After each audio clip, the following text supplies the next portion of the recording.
Cascadia Action to talk to us about a request to send a representative from the Lens Neighborhood Association on their coalition and what that's for. This is something that was voted on at our general membership in September. The membership voted that the board would explore this further and decide what we want to do with it. The second item is the LNA board election coming up, then a report on the dumpster cleanup that happened this last weekend, and then quick public safety and finance committee updates. And is there anything else that anyone wants to add to the agenda at this time? I have a question. Go ahead. So the email said 7. Was that an error or something? I don't, yes, that would be an error. Yeah, that would be an error. But I don't, oh. I edited it, but maybe not in the email. Sorry about that. So what did I miss? Because I was counting on the 7 o'clock hour. You did not miss anything. We I literally just said, hey, here's the agenda. It's posted in the chat. I can repost it for you. And I was asking if anyone has anything to add to the agenda. I'm gonna repost it right now. Here you go. We are behind on minutes, and I didn't see that addressed anywhere. Okay, I will add minutes.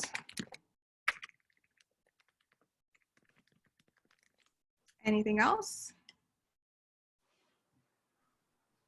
Not Okay. from me. Well, thank you, Robert. And so with that, I would like to start with the item with Cascadia Action. Greg is here from Cascadia. Like I said, the membership voted on us to explore this further. So Greg is here to answer any questions. I was hoping Brian would be here because he is the one who made the motion for the LNA to have a discussion on this. I messaged Brian, but I haven't heard back.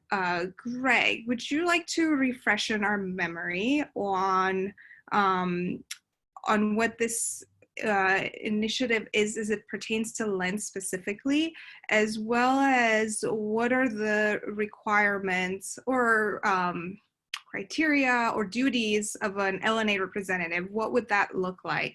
And what are the advantages of, or what is the goal of having an LNA representative there?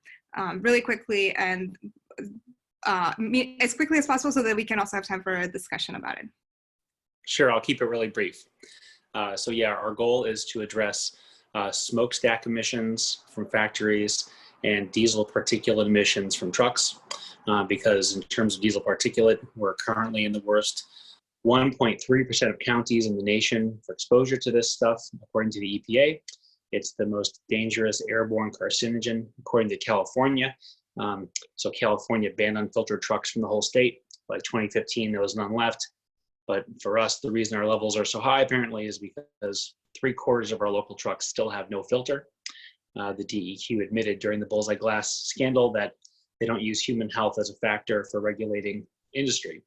It's left us with some of the most dangerous smokestack emitters in the country, according to University of Amherst national study.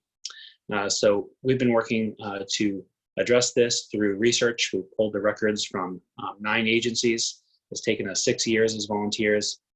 We work with statistical analysis folks and a bunch of people with PhDs, and we work with people doing web design and data experts to go through this data and make it publicly available so we can understand what's happening and send in negotiators and negotiate with industries. And that's been going really well.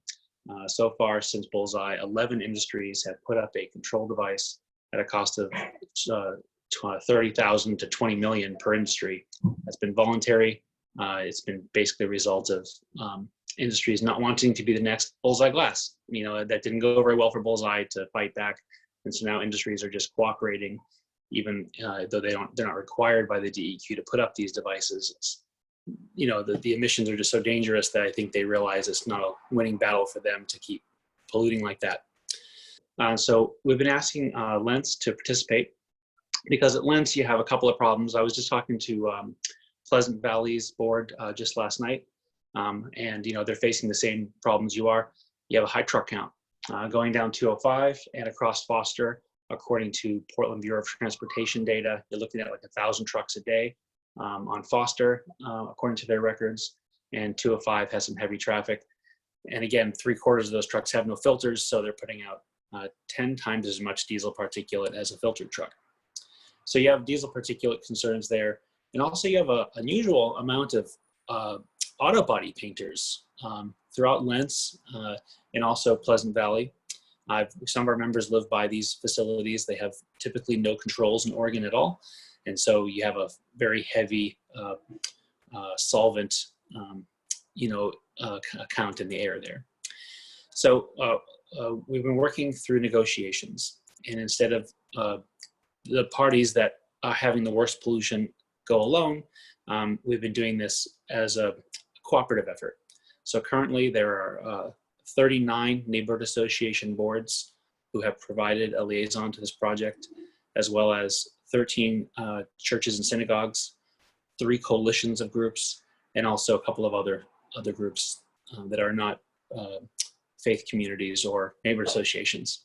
So in all, there's 57 organizations working together, cooperating. And the way it usually works for the first step is a letter is sent to the party that's doing the pollution. And I don't know if I've sent you those, but that we have currently 5 letters from 4 neighborhood association boards to some of the biggest polluters in the city, like for instance, the Linton Tank Farms or XPO Logistics. They have 8,000 unfiltered trucks, as big as the next 11 largest fleets combined. So the first step is usually asking the board to look at these letters after there's a spoke.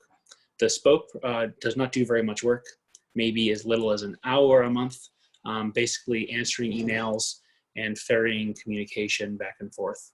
The spoke does not speak for your board, but just is a person who's paying attention so that the board can be apprised of the letters or developments.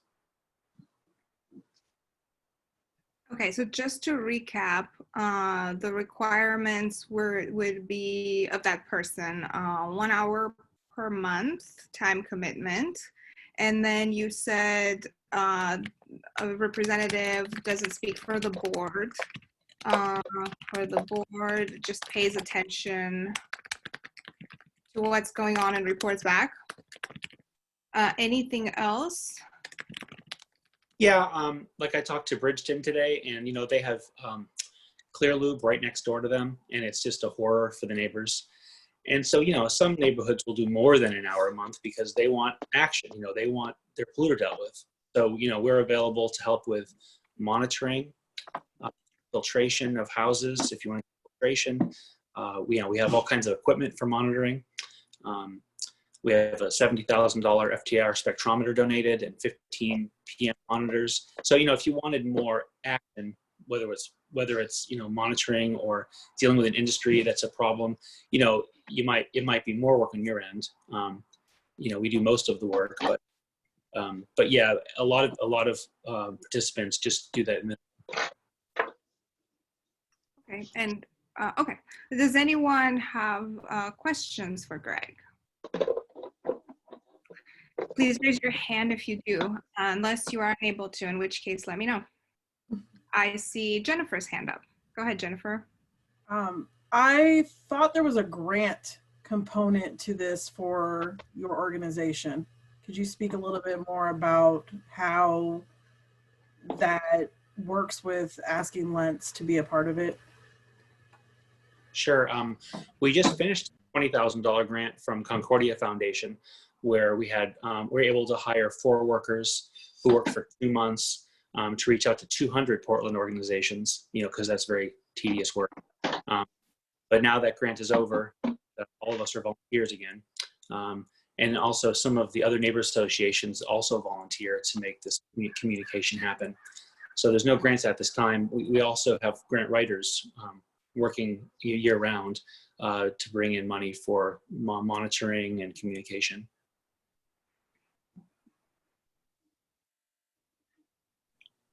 Did that answer your question, Jennifer? Yeah, it clarifies whether the efforts of asking the neighborhood association was to be able to solicit a grant, or if it was just something that was just kind of happening already behind the scenes. Neighborhood association signing on.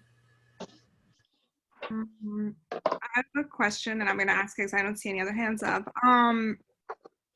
Does being a representative on this coalition mean that we endorse you and all of your actions and decisions?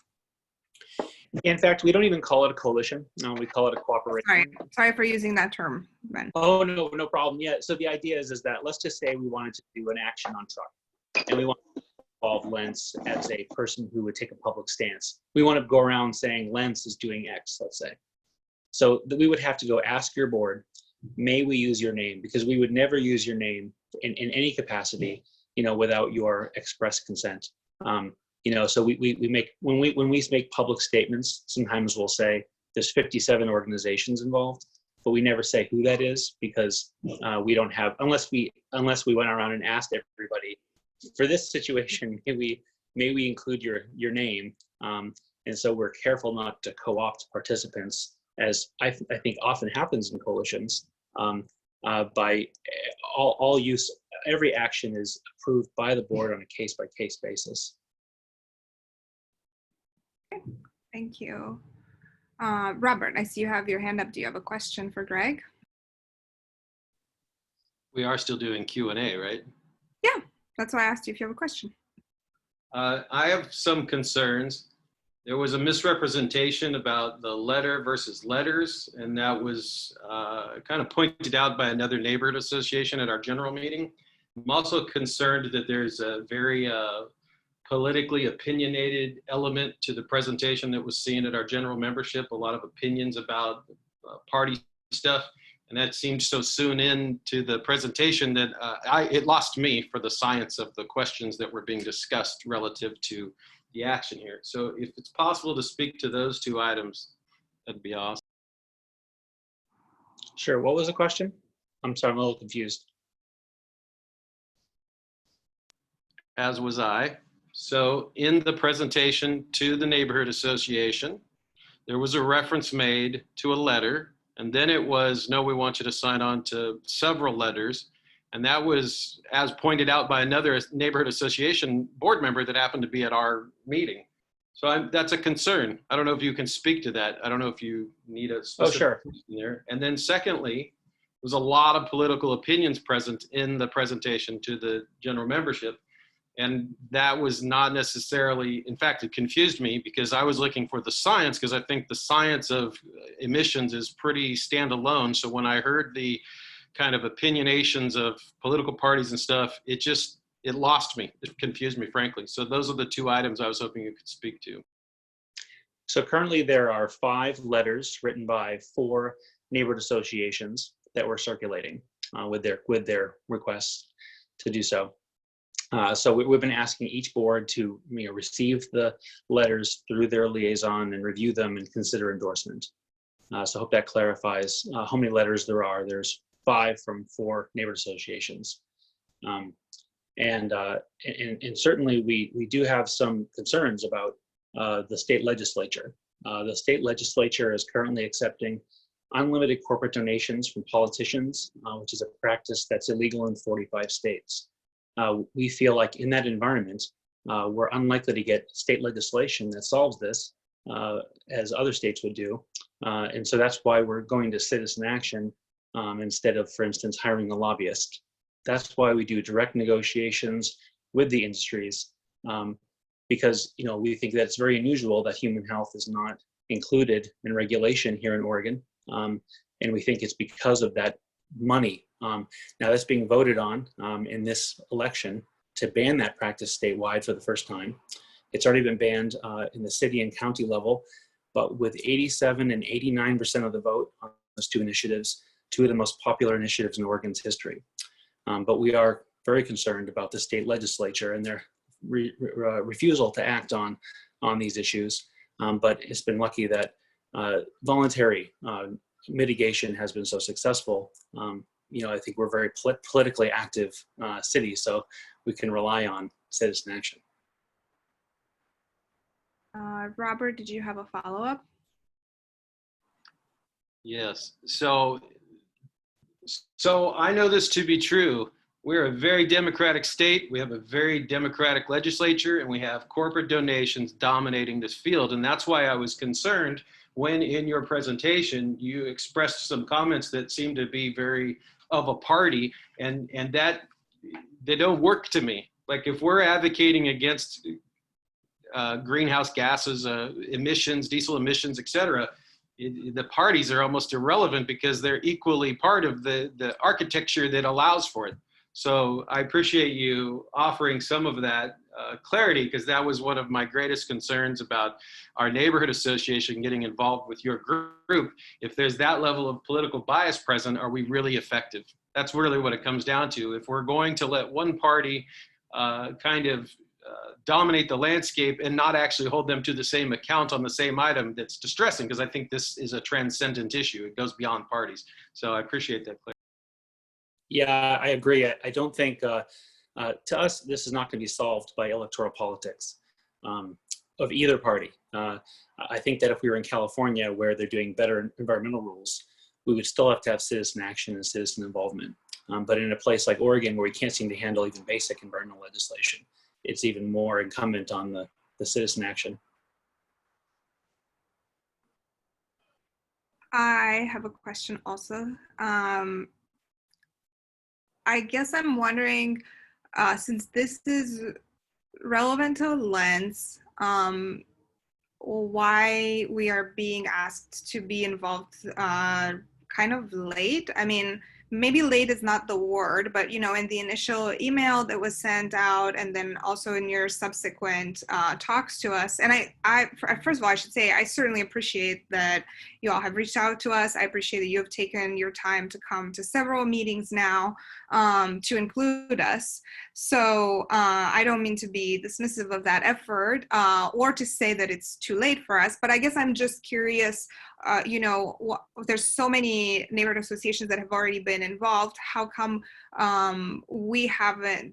you all haven't reached out to us yet? And I'm not saying this in a blamey way. Maybe you have reached out and we somehow missed it, or maybe there's a reason for it. But I'm just curious, I guess. I'd say late is a good word. So we started 6 years ago, and we didn't so much reach out to neighborhood associations and faith communities. We reached out to door to door, and 3,000 people joined the group. And then we realized that we should not be the ones who negotiate with anybody, that it should be the stakeholder groups. So we recognized neighborhood associations in that role. And so we started reaching out back about 4 years ago.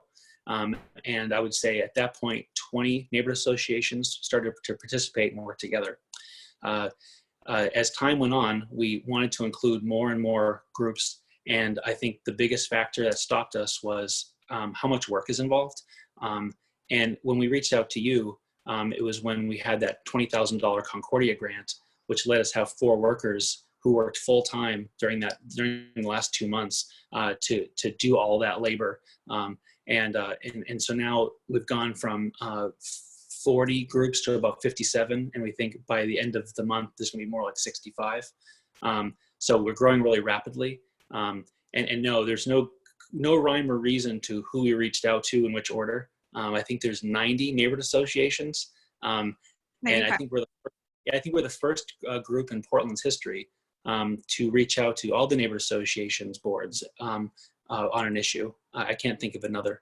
And so, yeah, it's just been ridiculously tedious. And I apologize because, you are harder hit. Not all neighborhoods are as hard hit. And so you think we reached out to Lens among the first, but it was just a rather random process. Okay, well, thank you for answering that question. And it makes sense. I know that organizing is hard and time consuming, and a a lot of times most of the work is unpaid. So yeah, we certainly appreciate, your time coming here and all this.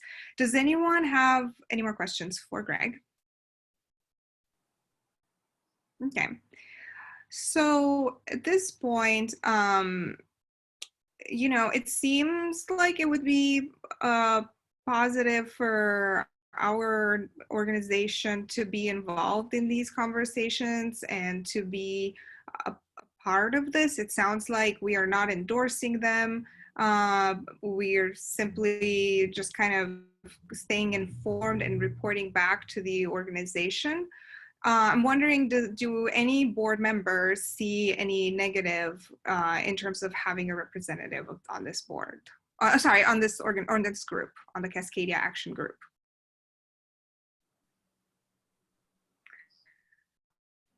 We could vote to have someone. We have a quorum tonight, but I guess the issue is like, who wants to do that? Is there anyone here who would like to add that to their schedule? That sounds like it's a time commitment of about an hour a month. Robert, I see a yes and a no from you in the chat. So do you mind clarifying what those mean? You asked a question. Does anybody have issue? I said yes. You said, does anybody want to join this? I said no. Okay, would you like to speak to what your issue is? Are we speaking as a board or are we continuing with the Q&A? We're having a conversation as a board. So as a matter for the board, I feel like there was a misrepresentation at the presentation to our membership. I feel like there was over-politicized opinions used in a relatively scientific conversation. I think it's very basic and transcendent. I think there are key partners and stakeholders in Lents that have not been reached out or connected with. I think there's a fundamental neglect to engage the second largest neighborhood association in the city. And I think these things mean we should proceed with caution and do more research. I might add, it might be challenging to do that research. It's taken us 6 years with a research team of maybe 10 people working throughout neighborhood association boards. 6 years to make information requests to the 8 agencies that have the data that you might need. And we found that several of those agencies were unwilling to give it to us. We had to escalate to lawsuit for some of them. And those that did give us the data freely, we required a whole host of experts to help us sort through the data. The data was not on their own websites. And so we were the first ones to release this data to the public. We have a team that's been working with this data now for all this time. And so what we've been asking Lens to do is engage themselves in the conversation. That conversation would give you access to this data, to the tools to do monitoring, and give you access to other boards like Elliott. Elliott has the worst diesel particulate in the nation, according to the research. Excuse me, the worst in Portland. It's among the worst in the nation. And they're now getting ready to take on XPO Logistics, and they want your help. But I think the first step is them being able to talk with you, and they don't have the staffing to do that, to reach out to all those affected. So I think what we're asking for initially is a discussion between your board and these other boards, these other 40 boards throughout the city that recognize that this probably will be the only way this will change. So if at the end of that discussion you have opinions, I think you don't want to work it out with me per se, but with these other board members throughout the city. Thank you. So because we don't have anyone volunteering to do this right now, I think, this was an opportunity for board members to ask questions. We can continue to explore this and do that via email with you, Greg, and with Sandy. See what other questions come up. We do have some board members missing tonight too. And, another issue that we run into as a board of volunteers with this organization that takes a lot of work and a lot of our time is lack of time. So but I know that this is an issue that's important to certain people from our neighborhood, because I know people reached out after they saw your presentation or they heard about it or asked questions, and some just felt like they just didn't feel comfortable asking in that setup, you know. It's fairly awkward online sometimes for people, and Yeah. especially if it's their first time attending a meeting. But we can we can bring this up to the membership again and say, like, try another vote next time and say, is there anyone here from our members who would like to be a representative? And that way we continue to raise or to make people aware that you exist, as well as give our members the opportunity to be involved, be in the know, and also be a part of this, you know, because if we are limited as a group only to what our board members can do or put time into, then we're pretty limited, because we're already at capacity right now, I would say, just given the times. So I am personally not going to make a motion to send a representative tonight. If somebody else wants to, they can, but I'm not going to do it. And that's like the next step that I suggest. And you are not obligated to, I don't know what your commitment was going to be with attending these meetings. You're not obligated to keep attending, but if you would like to request being on the agenda again, having the topic on the agenda again, and seeing if any of our members, because they might, you know, we can do that as far as I'm concerned. Oh yeah, sure. One of the reasons I'd come tonight was to ask for a board vote about whether you would be willing to have a spoke. Because I'm volunteering tonight, and I've been volunteering lately about 30 hours a week, and I'm working with right now 57 organizations on the project. And so I've attended 2 meetings, and so it might be challenging for me to reschedule. And so what some boards do is, because they want a spoke, they want to have the conversation, but they don't have someone on the board to do so. At that point, they'll just put something in their newsletter, which we're glad to help write, which will explain the project and ask for a volunteer from the community. But I think the first step would be the board deciding that it wants to be having this conversation, and that you're willing to hear and review the letters from the other neighborhood association boards who are actively negotiating. Yeah, it would actually be great to see those letters, because we haven't seen them yet, and I think that that would help. I think that's maybe what's meant to by like continuing to like do research and explore this. Sorry, what was Greg? What did you say? Request for the agenda, just to have it as another topic at the next general meeting? No, though, that the board would vote whether they would have a spoke. You know, okay. So since right now there's at least 5 neighborhood associations who over the years had their spoke drop out. And so they want to be involved. They've had a board decision to do so, but they don't have a spoke right now because the spoke just can't continue to serve. So that's fine. You know, we work with them to put up an ad in their newsletter or something, or put out an email requesting it. So it is, if there's no board member available, I fully understand. I was hoping there could be a board decision if the board wants to continue the idea of talking at all.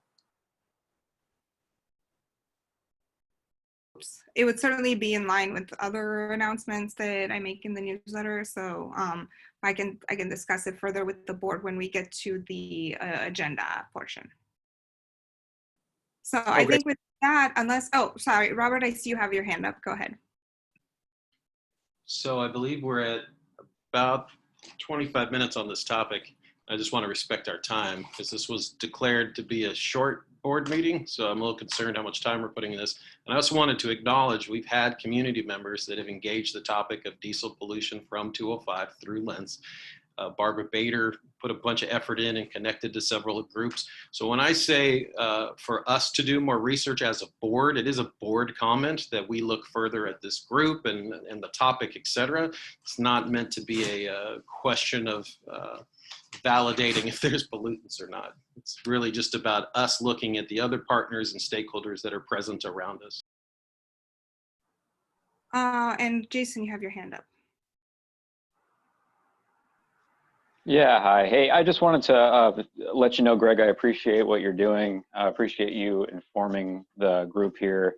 And, I'm certainly interested in the topic and and to continue to be updated on it. So thank you.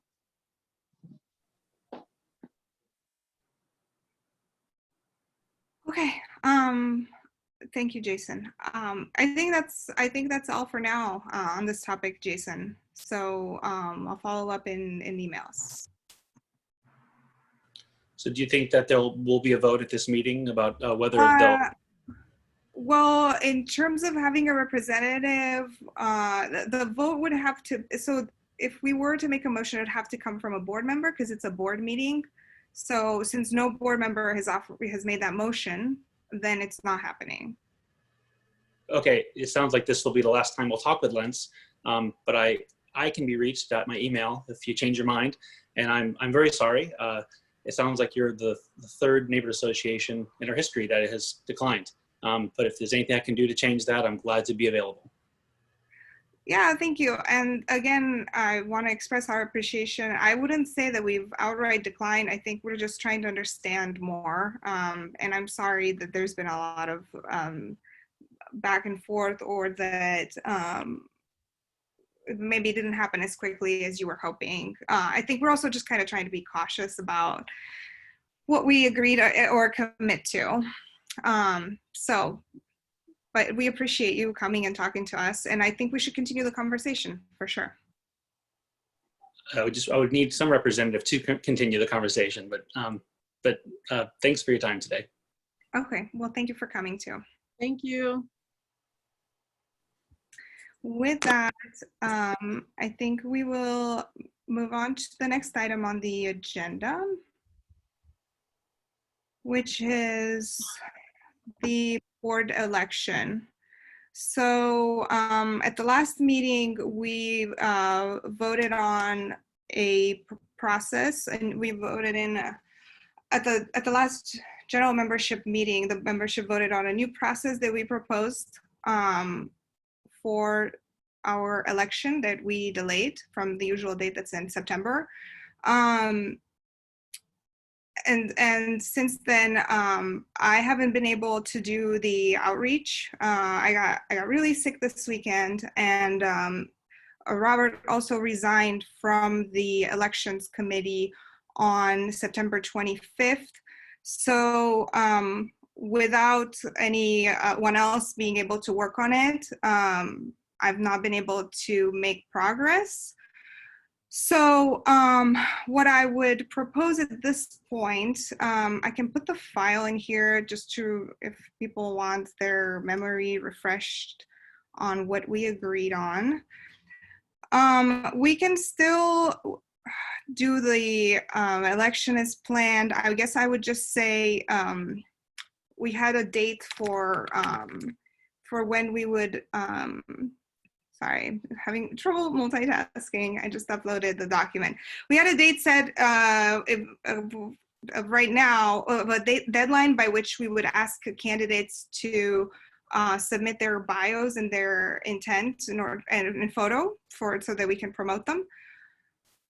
So we could extend that for another approximately 2 weeks. We could say that they have until, that deadline was, I think, the 6th or the 8th. You can see it in that document. I could extend it to by the 20th, which is when, it's a little less than 2 weeks, and it's when we would have the candidate forum to give people more time, and then still have the election on the 27th, or we could delay it by a month. What are your thoughts? Robert, I see you have your hand up.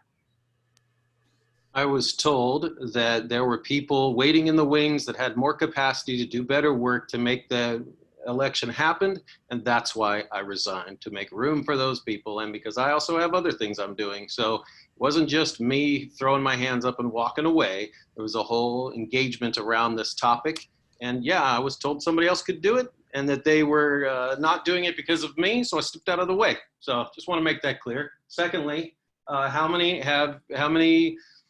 applicants or candidates have been received? How many applied to be on the board?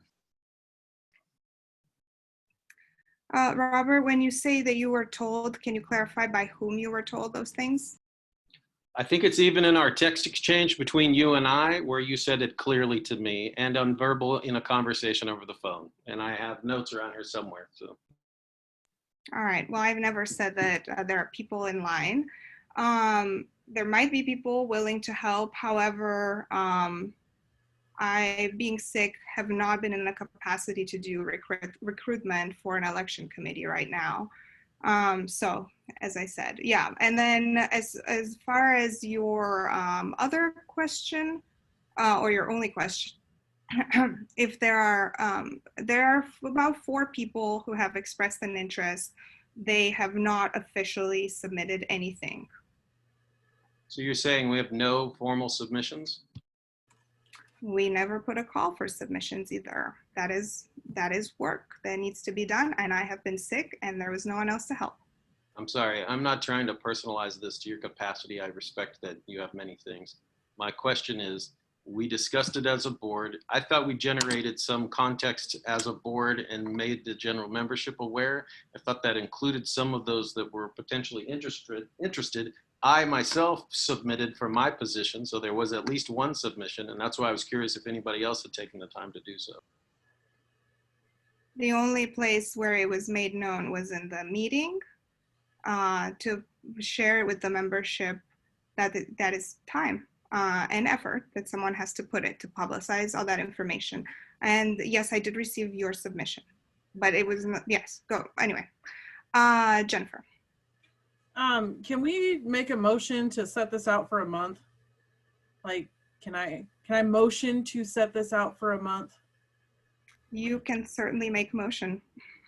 Okay. Jennifer, I would just ask for clarity. Are you suggesting the proposal timeline or the issue? Like, you see what I mean? Just whatever. Okay, yep. So I'm making a motion that we set out this election to happen a month out from the timeline that it's already been proposed.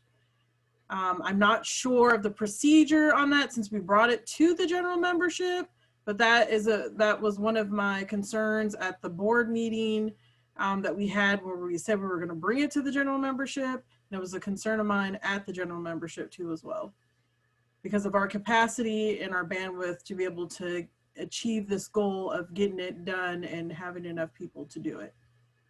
Okay, so to clarify your motion, this would be, if you're wanting to push it to the next general meeting, that's on November 24th, which is 2 days before Thanksgiving. Is that what you are suggesting? That is what I'm suggesting. Okay, so Jennifer is making a motion. Why don't you say it to me and I'll type it in the chat so that we have it. Okay, so I'm making a motion that we push the election announcement out to the next general meeting. Well, so you're saying, or to, I don't know the correct verbiage. okay, I think what you're saying is to delay everything by a month, right? Correct. Okay.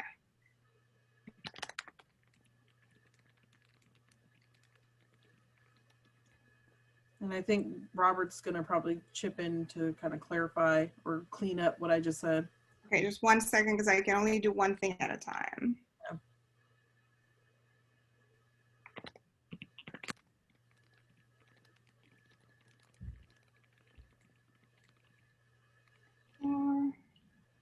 Okay, Robert, go ahead. So I am not seconding yet, and I'm asking for some clarity because at this point, I don't think anybody has seconded this motion. So No, we're still typing up the motion. Yes, I got that. So what I'm going to suggest is some of the complexities here. We scheduled an extra meeting in September. Are we saying that goes forward? We have the obvious low attendance historical in the November, December meetings. They're historically low attendance, and I just want to bring that to your attention.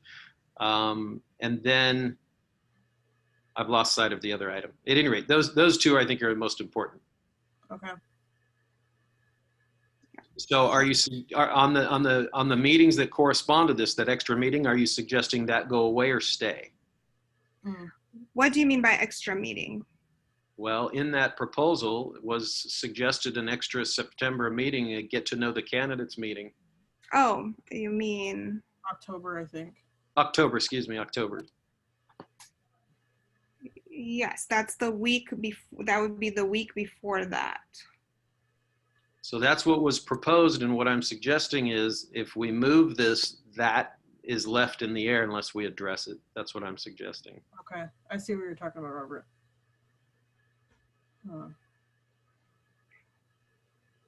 Well, I thought that Jennifer is saying that we move the whole thing a month over. So including the deadlines for submission, the deadlines for the forum, and then the deadline for election.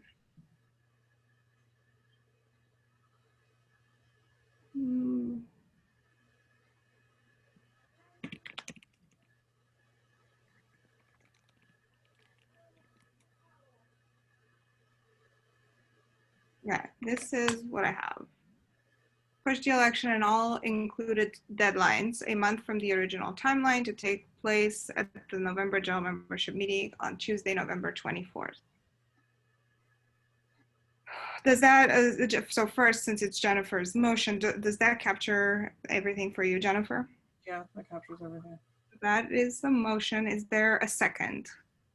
Does anyone second the motion? I will second your motion. Any discussion? Robert, go ahead. So that puts our candidate forum just after the national election and statewide election. And I am concerned that people are just not going to have the want to muck around with this stuff. I'm concerned that November is a busy month anyway.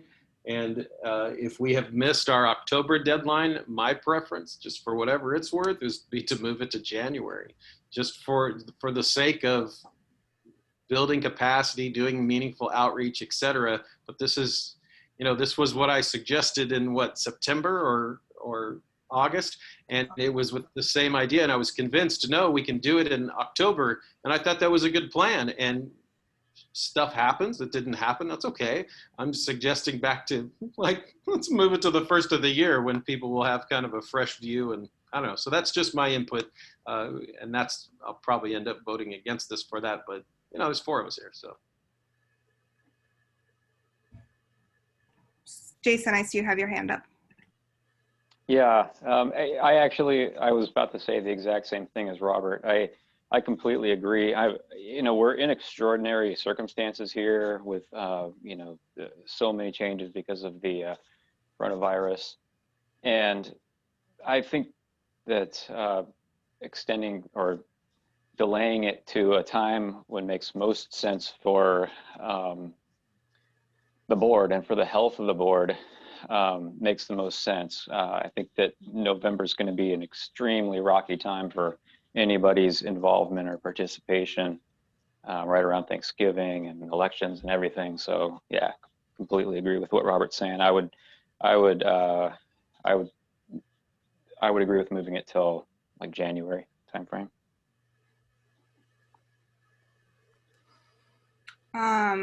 Okay, I will say something too.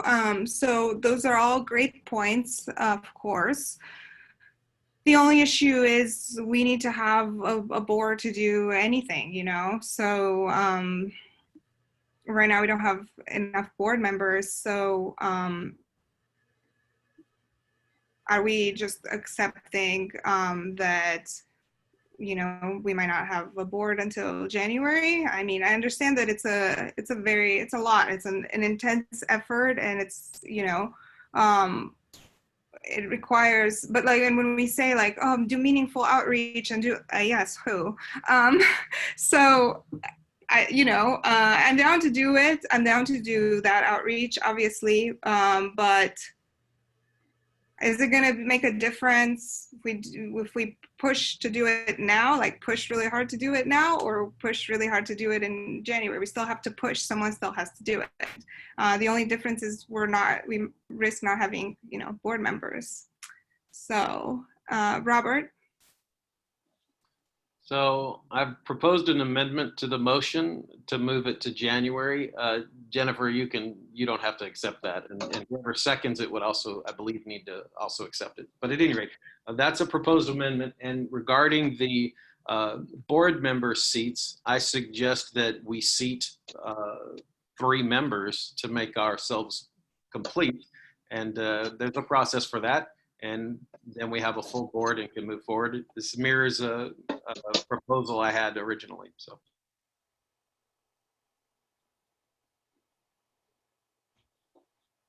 Okay, Jason?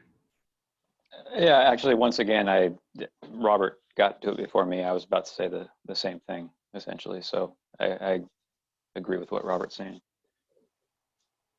Okay. Jennifer, would you like to accept or reject Robert's amendment that's in the chat? I have a question to ask. Yes, please. So it was mentioned by Robert that we could seat people on the board to make the board complete. Is that accurate? The board can appoint members, and that decision would have to be ratified by the general membership, yes, at the following general meeting. Robert, I see. Oh, sorry, Jennifer's not done. Just before Robert answers. So the next question is that if we seat people at, before we do an election, then if we were to do an election in January, would those people have to run for their seat again, is my question. I think that it's up to us, but my preference would be the yes. That if we do appoint members, that it's temporary and that then we have a real election. Robert, go ahead. Jennifer, this is something the LNA has done before. The process is effectively you have a person that's attended a meeting, and then effectively the board says, hey, we'd like to appoint this person. Maybe they express interest or the board reaches out to them. Then the board votes. The board at the time of the vote can set a term if they want. They could say and is appointed from now until the election happens, or could be motion to fill a seat, and the seat would have even an odd years. And so that's part of that process of nominating an appointee to the board. And then as Sabina mentioned, it gets ratified by the general membership. It's been my experience that I've not seen a general membership reject an appointment by the board. Often there's a couple of questions and then it's usually an acceptable thing. And keep in mind, it's a majority vote as well. So just the nature of it. I don't know if that helps offer that context. It helps offer that context. I'm here, let me raise my hand. Yes, please go ahead. So I guess what I'm thinking is that with my motion, we're just having the election, like doing the election, pushing everything out to a month is just like, it gives, because I have the bandwidth to be able to assist with it and making it happen. And so if we were, because this proposed amendment to move to January, Robert or Jason, do you have the bandwidth to be able to help promote the election? I don't know if I'm even properly supposed to be saying this right now, but that's just my question. Because I may not have that bandwidth in December to be able to try to gather people to want to attend meetings and be a part of the election. Okay, I'm done. Okay, Robert, you have your hand. I'm happy to support an election. I moved away from the committee because I was literally told other people weren't stepping up because I was there and they were more qualified and better suited to it. So if nobody steps up, just like when I joined it the first time, I'm happy to help make it happen. I fully respect I mean, I got 3 kids. I know exactly what you're talking about. It's December, it's bananas, and then the new year, and you're on to the next thing. So that's, I mean, for myself, I'll be, 4 weeks on a tree lot for Christmas season. So my days will be long, et cetera. So I fully respect that. And I agree that it does create an additional challenge in December. However, I think before then and in the month of January is we could focus on that for that push to get it on people's radar with a big, reminder push in January. So that's kind of how I would envision that, but I'm open to supporting folks if I'm needed. Jason. Well, to answer Jennifer's question, I don't have time to dedicate to it extra time, but I do have a question. Do we, I think I heard that we need 3 more board members, is that correct? And if so, do we have anybody, I personally have heard of 1 or 2 people, I believe, that were interested, that we may just be able to contact who would want to join.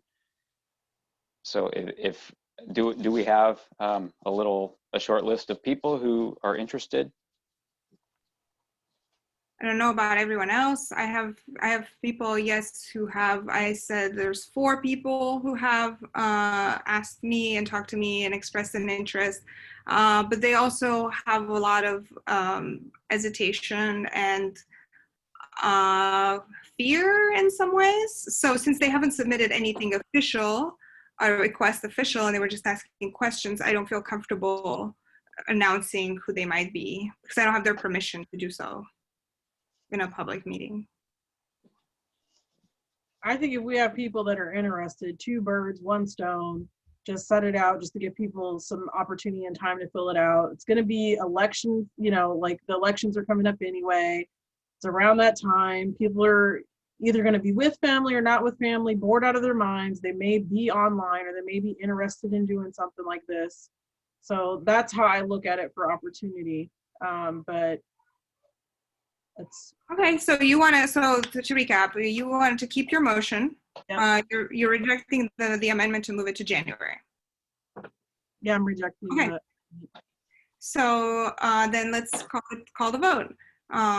So the motion is to push the election and all the included deadlines for candidate submission, candidate forum, and election day a month from the original plan of October. The election would then take place on Tuesday, November 24. Yeah, I can pull up my phone. The candidate forum would be on so on November 24 would be the election. On November 17th would be the candidate forum. And we would give people time to submit their stuff for the next month or so. And this is the motion. If you are in favor, say or write yes. If you're against it, write no, or you can abstain.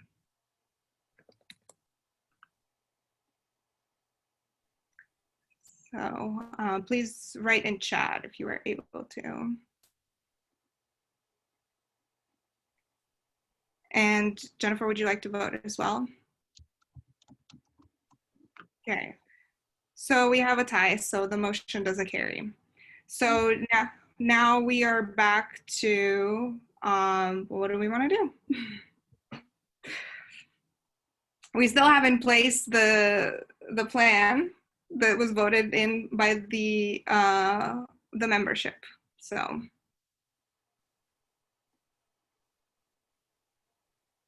I guess we just carry on with what was happening in the membership the best that we can, I guess. I don't really know. I can try to help as best as I can, Sabina, if you reach out and just let me know what it is that you're looking for. But I'm maxed out this month, just to be honest. I'm trying, but yeah. I get it. Okay. I have a question. Go for it. I'm just wondering, I'm curious why to reject the amendment to move it to January?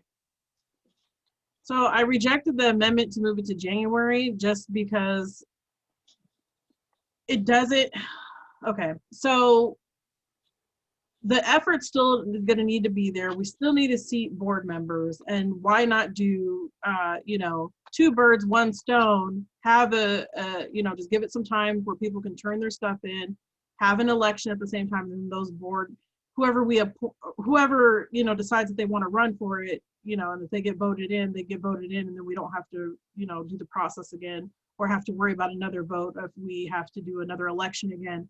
It was just having everything just done. Okay. So I'll put the call out. I'll publish the announcement tonight and put the call out and all that. So we'll just to see how this goes. Okay, cool. Next topic, I guess.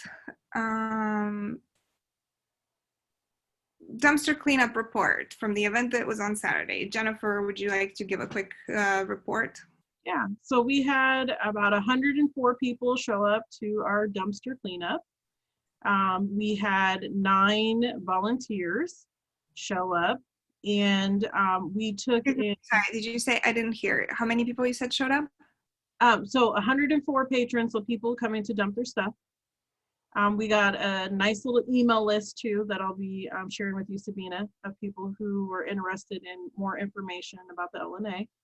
And then we had 9 volunteers, and we also took in donations for the Mount Scott Church of God and for us. So $95 to the Mount Scott Church of God, $151 in cash for the LNA, and then I believe $45 via PayPal is what I was told for the LNA. We went through 5 dumpsters. And then I'm waiting for the report from Aero Sanitary for our costs that we will incur for it, in which they will include the tonnage. And they ended up going to ECR for the dump as opposed to Metro to save us money on the dump.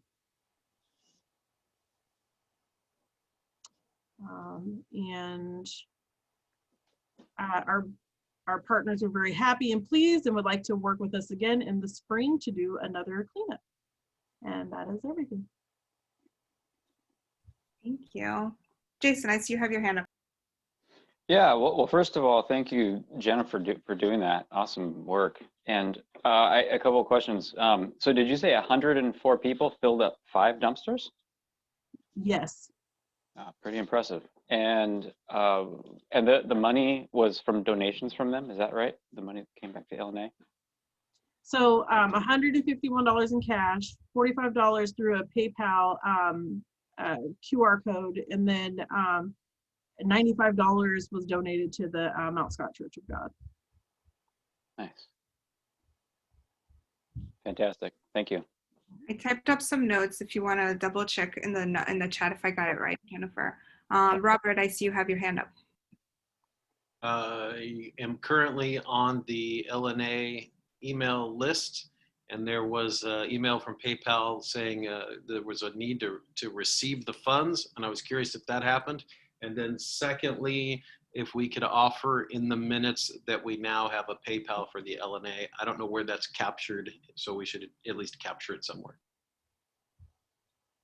Definitely. And it is captured also in my conversations with the finance committee that are written. But yes, that, like, as you can see, I have typed it up. It's in the chat right now. So it's part of our written records. And yes, I saw the emails. I clicked to accept donations. It said that it was the PayPal was currently unavailable. So I will try again, but I did get 3 emails that confirm what Jennifer is saying. There were 2 $20 donations and 1 $5 donations, totaling $45 via PayPal. Mm-hmm.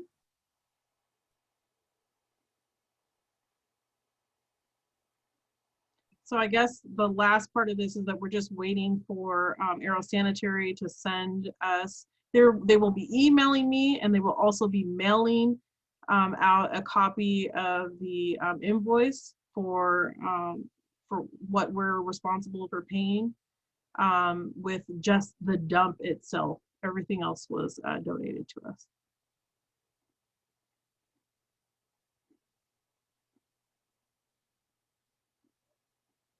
Awesome. Yes, great job. Thank you for doing this. It was a really great event.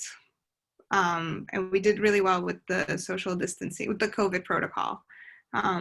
Oh yeah, I forgot about that part. I do plan to put a written report out also to our membership about it. I'm waiting on your part, and then also I took a lot of pictures, but I want to make sure that I didn't rush to publish those pictures because I want to make sure that there's no license plates or recognizable faces if people don't want to be in a photo. So that's also something that takes work. And like I said, I've been sick since this weekend, so I haven't been able to get to it. Okay, well, with that, I think that captures all of the things about the cleanup. Robert, you had asked for 5 minutes or so for public safety report. 5 to 10. Can I begin? Yes, go ahead. As some may or may not know, I'm a NET neighborhood emergency team member. NETs were deployed to the Clackamas Town Center for refugees from the fires. There's some information I can share. We get a report that's a draft that I can't really give all the details on. Another more formal report will come afterwards, and that's one that will be shareable. But I have things that I can share from that, and I just thought to kind of keep folks aware. So there were 143 shifts that the NETs operated with a total of 113 NET volunteers that equaled 678 hours at the Clackamas Town Center in support of the folks that were kind of pulling mostly RVs or other vehicles, mostly vehicles, to that location. That location was not actually intended to be a big location, but just the nature of folks and their movement, it ended up being a really good one. Most of the shifts for the NETs were filled within 4 minutes of the announcement. So NETs send out an email to all NETs, and they were pretty quick to react. The NETs has a very robust volunteer pool. Anybody can be a NET. There is some background and some other minor paperwork and then training, and then you're a NET.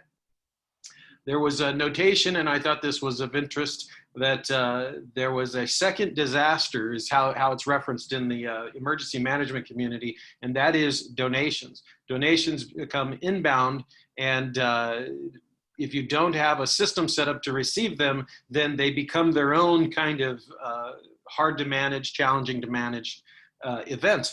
So that happened and was well addressed, and it's in their reporting and stuff.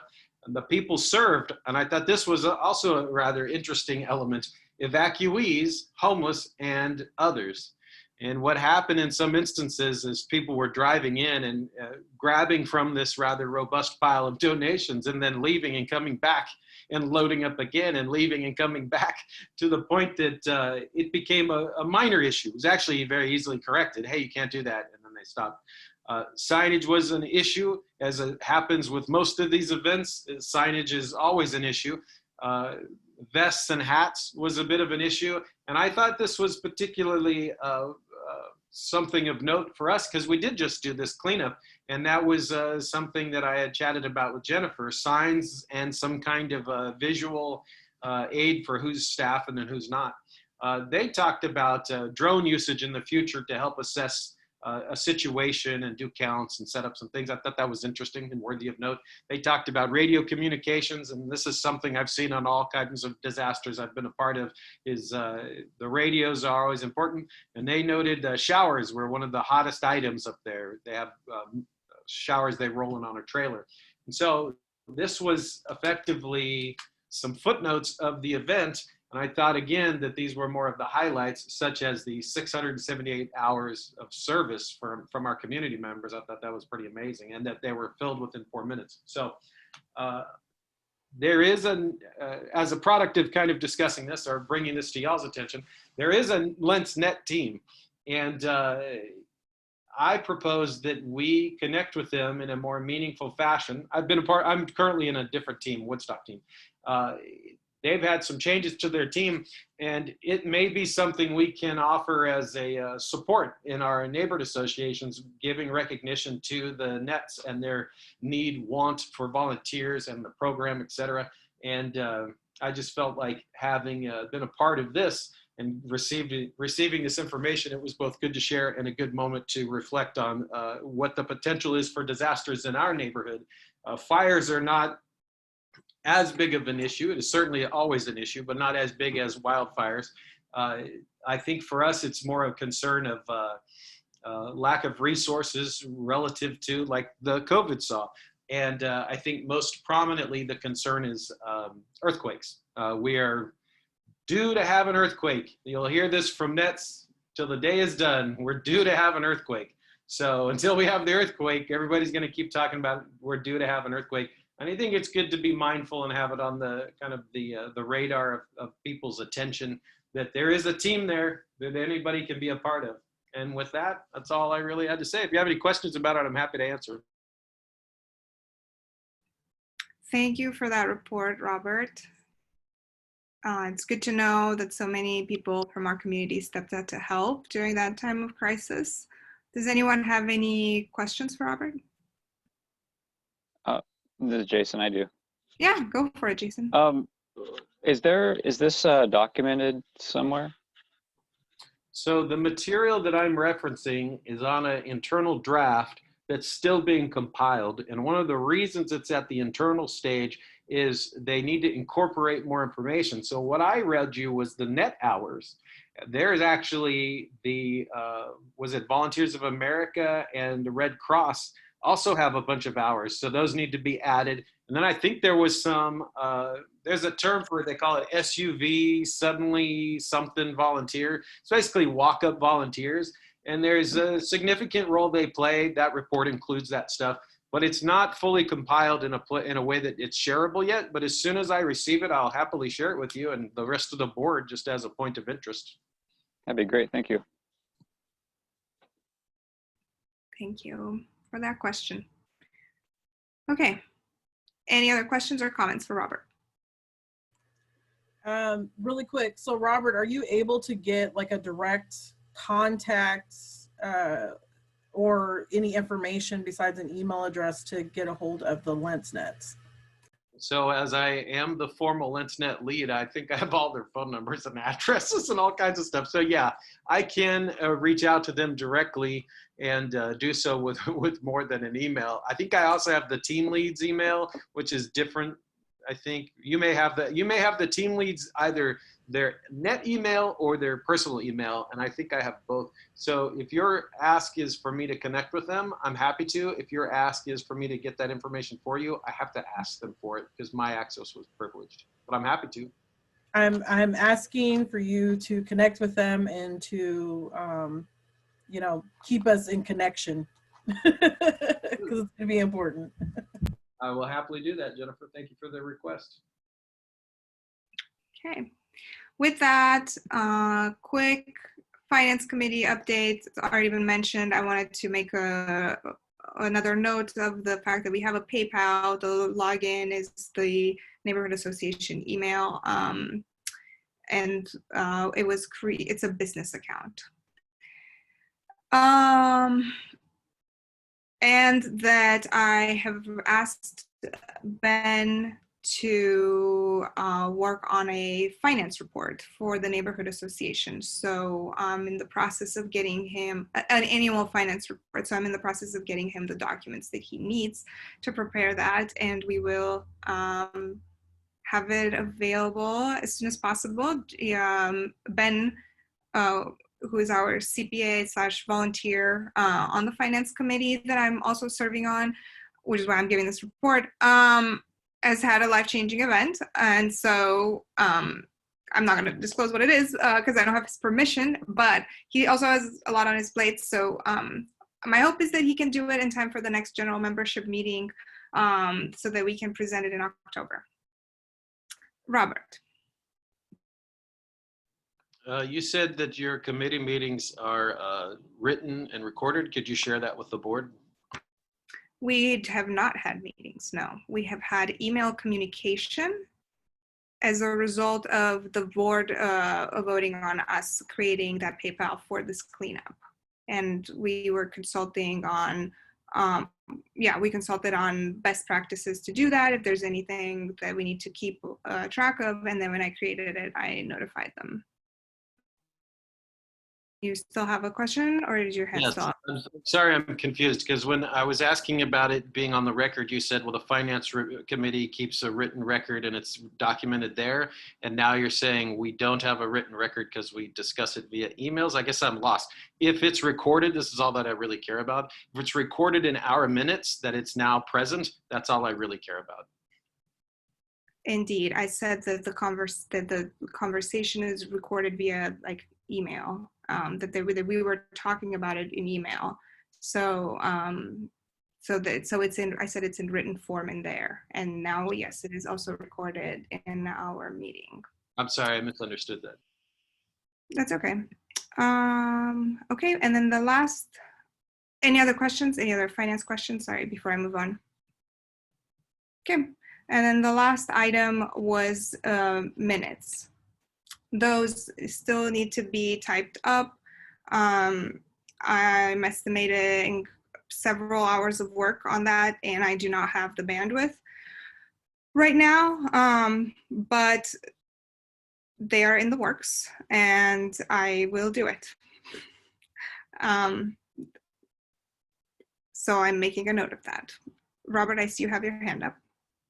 So on this item, our compliance with state nonprofit law, I understood, was in part determined by the minutes. And so my hope had been to simply say that the minutes, well, firstly, how far behind are we? And then secondly, to just, again, document it in whatever minutes for tonight, that it's a capacity issue due to unprecedented times, et cetera. So that's just noted, so that if somebody that's perhaps a critic of the LNA comes along and wants to look at that, that we can easily go, yes, we were in a time of crisis. Here is where we're recognizing it needs to be done. So that's really what my goal was. So could you say how many months behind are we at this time? We are, let me just think.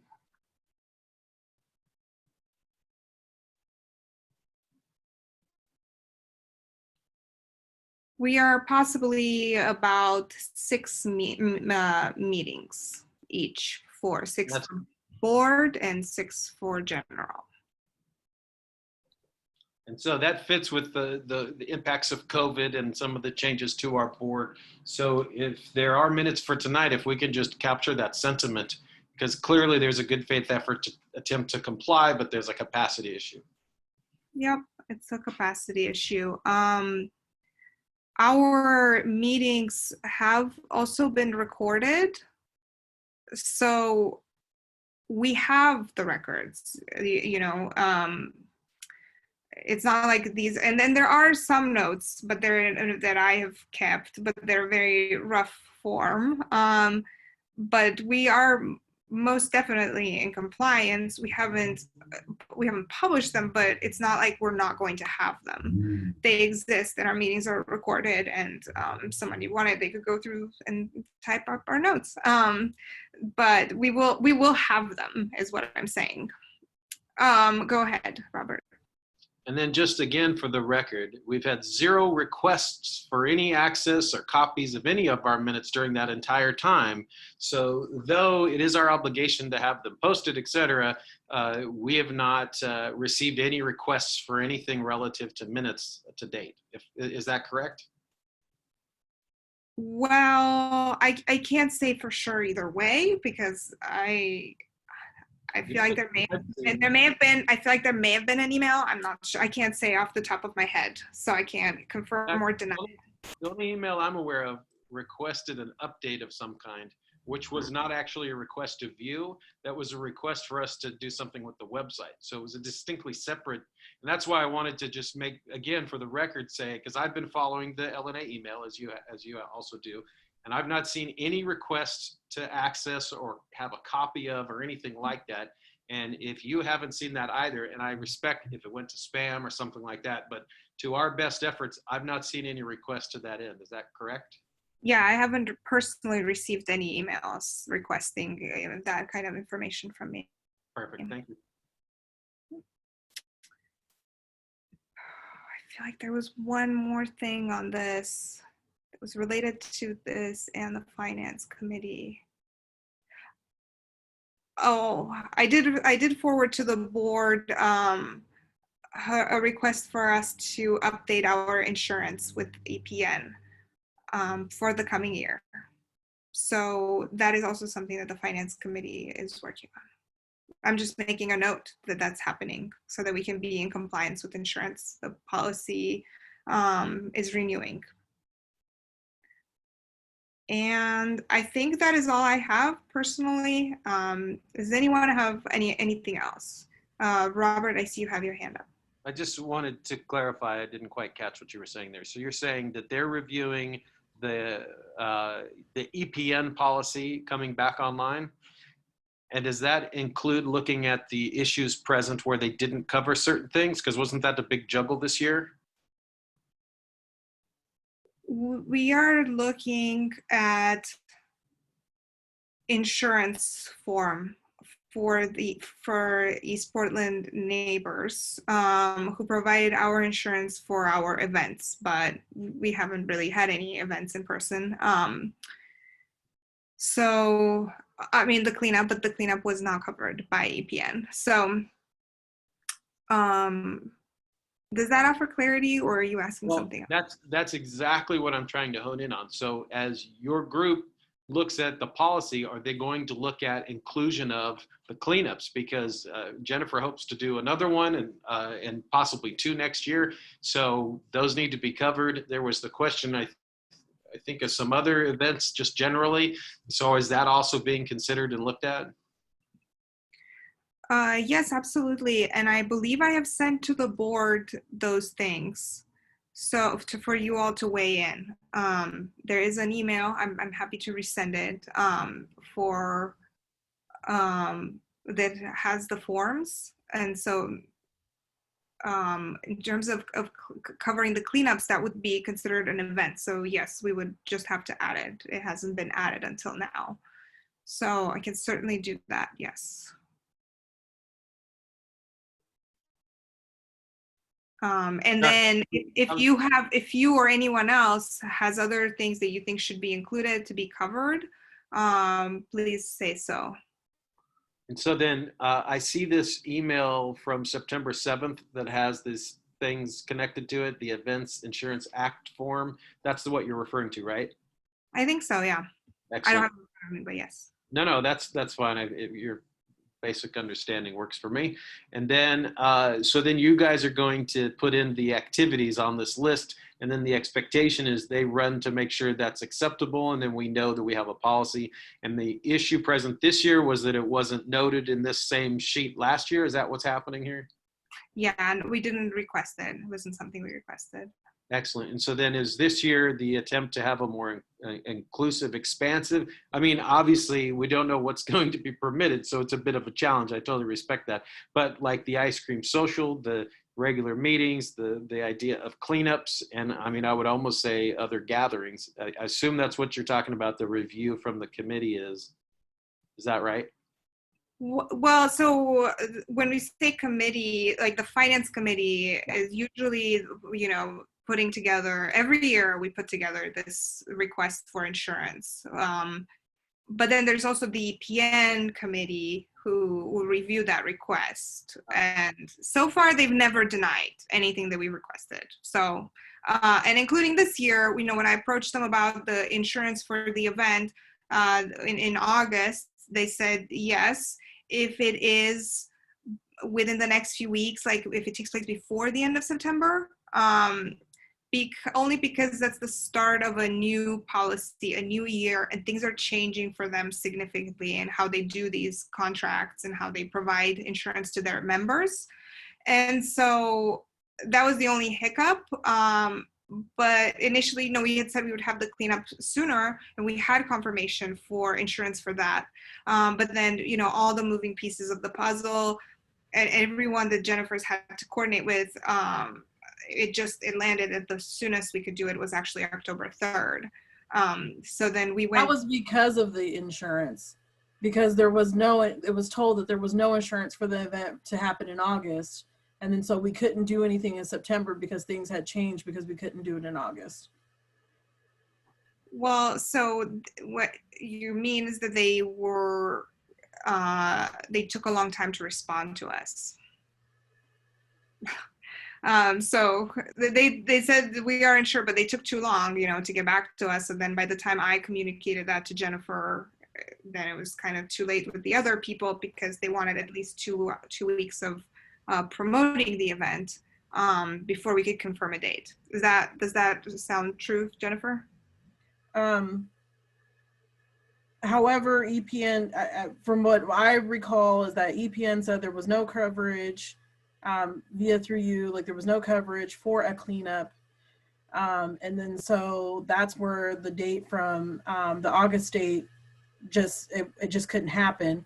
And then things began to change after that point, because then partners were like, okay, they were waiting for an answer about the insurance. So the insurance was a big hang up on this particular situation. And then things just started to fall apart, not really fall apart, but just things started to change. And then so I just said, you know what? I'll just get insurance for the event and we're going to have it October 3rd, and everything came together. Mm-hmm. I do have one last item on this topic, and I'll let this all go, and that is the coverage of board members under insurance. Obviously, the situation around Joanne pointed to the need for that coverage. So is that another item that's present in this, or is that something that we should be looking at further discussion on? Well, if you're asking me, I think that liability insurance for board members is something that we should continue to look into and get clarity on in writing. Okay. And I don't know if can that be put in these activities? What's that? Well, this form has activities and brief description. Can that be put in those activities? See Going if they to court. Court date? Probably not. Yeah, probably not. It speaks a little bit to the fact that it's the insurance coverage. It's kind of a pain to add an event after the fact. It's a lot easier if we list them now ahead of time. So, that's why in the past, also like when we sponsored the pet parade or Lens Fair with offering insurance, we said, I asked folks the following year, as soon as it got to be September and we were having to submit these forms, hey, do you think you might do the pet parade again? Do you think you might do Lens Fair again? Because if so, then let's add you to the list, because there's no harm if you don't do it. But if you do, so much easier. And having worked also at the District Coalition office and having seen groups come to EPN to get insurance for their events and how long it was taking, I learned then that the simplest way is to request it in advance. Just kind of the way we've been doing. And then it's very seamless. If you go through the neighborhood association, it goes through EPN. But adding it after, yeah, it takes time. They're also all volunteers, so, but the LNA also can explore other options, when it comes to insurance. Go ahead, Robert. Is that to say you're adding those on this as well, the pet parade and the Lens Fair for this year as well? Well, I haven't checked in with those folks, so I will check. Only in the sense that obviously everything got put off this year, and if it's something to be proactive about, is there any harm in listing it? Right? If they don't use it, then whatever. And that might make a more complete list in the submission, so it's just a little easier down the road. Yeah, but I would still just want their permission. Of course. Okay, well, that is all that I have. Does anyone have anything else? I think we've covered everything. Thank you, everyone, for coming tonight. And we will push forward with the plan to get more board members. And with that, I will end tonight's meeting. Have a good night, everyone.